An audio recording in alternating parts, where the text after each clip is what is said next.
Right after my awakening, something wild happened. A handler with a $150 million net worth showed up in my life, positioned like a chess piece.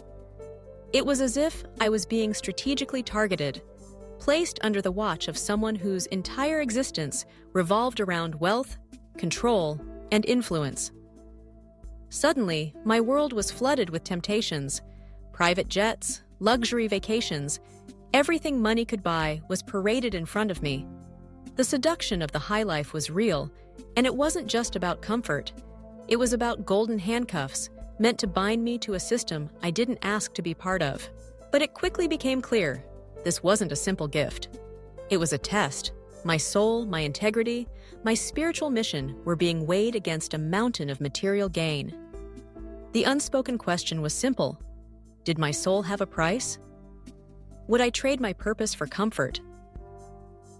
Abandon my mission for the promise of endless luxury? The pressure was relentless, and the lines between abundance and entrapment started to blur. As I tried to move forward on my spiritual path, distractions multiplied.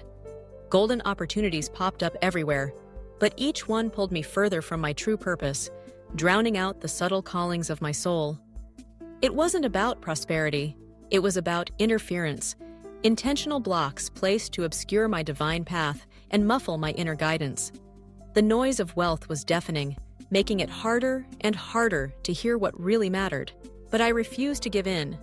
No matter how enticing the offers, my mission burned brighter than any gold-plated temptation. I chose to walk away from the golden cage, from the illusion of security that came with strings attached. Integrity, purpose, and authenticity became my armor. Corruption failed, and I stood stronger for it. My spiritual mission was unbreakable, and no amount of money could ever buy it. That's when the cracks in the system started to show.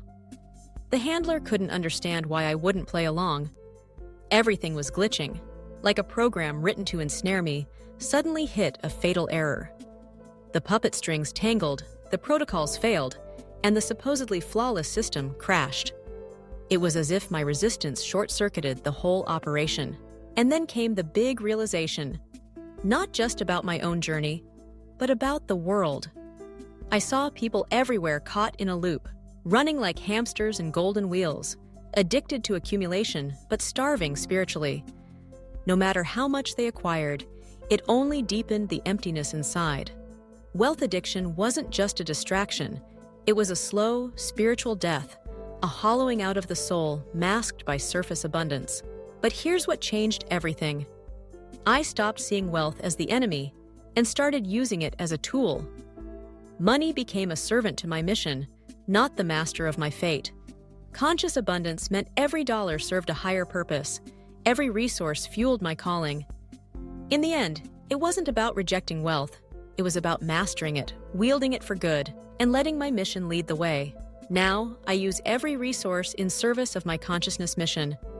True power isn't in what you own, but in what you serve.